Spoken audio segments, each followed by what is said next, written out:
सस्ती एक ऐसी आदत है जो ख्वाबों को इससे पहले मार देती है कि वो जन्म भी ले। आज की कहानी सिर्फ एक चुलिया किसान के बारे में नहीं है। ये आपके बारे में है और इस खतरे के बारे में जो इस वक्त पैदा होता है जब आप अपना काम किसी और के सहारे छोड़ देते हैं। तो ध्यान से सुनिए। एक गांव में एक मेहनती किसान रहता था। एक साल जब उसने अपनी फसल बोई तो एक चुलिया ने आकर उसके खेत के बीचों बीच एक छोटा सा घोंसला बना लिया। चंद दिन बाद इसने 2 अंडे दिए और फिर उनसे 2 नन्हे बच्चे निकल आए।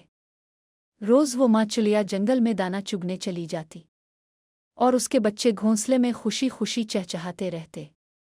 एक दिन जब वो वापस लौटी तो देखा कि इसके बच्चे डरे हुए कांप रहे हैं। क्या हुआ मेरे प्यारे बच्चों? इसने नरमी से पूछा। बच्चों ने कहा, उम्मी आज किसान आया था। इसने कहा कि वो कल अपने बेटे को भेजेगा ताकि फसल काट ले। हमें डर लग रहा है क्योंकि हम अभी अलिफाड़ना नहीं जानते।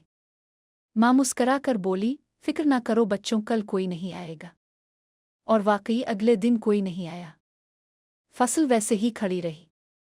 चंद दिन गुजर गए। बच्चे मुतमईन होने लगे, खेलते गाते और सो जाते।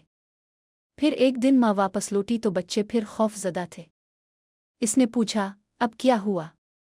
उन्होंने कहा, उम्मी आज किसान दोबारा आया। इसने कहा कि इस बार वो मजदूरों को बुलाएगा ताकि कल फसल कटवा दे। माँ चुलिया ने इत्मीनान से कहा, परेशान ना हो, कल भी कोई नहीं आएगा। और फिर ऐसा ही हुआ, कोई नहीं आया। हफ्ते गुजरते गए। बच्चे बड़े और ताकतवर होते गए। एक दिन उन्होंने माँ से हंसते हुए कहा, उम्मी आज भी किसान आया था, लेकिन हमें अब पता है कि वो कभी नहीं आता।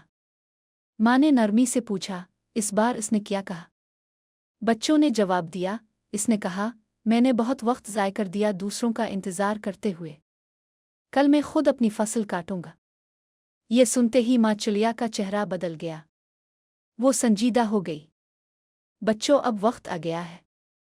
हमें आज रात ही ये जगह छोड़नी होगी। बच्चे हैरान हुए, उम्मी आपको कैसे यकीन है कि वो कल ज़रूर आएगा? माँ बोली, पहली बार वो अपने बेटे पर भरोसा कर रहा था, दूसरी बार मजदूरों पर।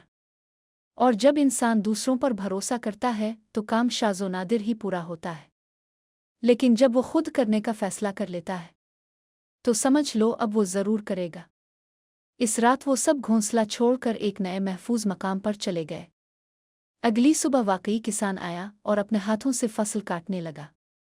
मेरे दोस्त जो हमेशा दूसरों पर इन्हिसार करते हैं, उनका काम कभी मुकम्मल नहीं होता। ये सिर्फ सस्ती नहीं, ये आहिस्ता आहिस्ता हार मानने की एक शक्ल है। मदद मांगना गलत नहीं, मगर अपनी जिंदगी की बुनियाद किसी और पर मत रखो।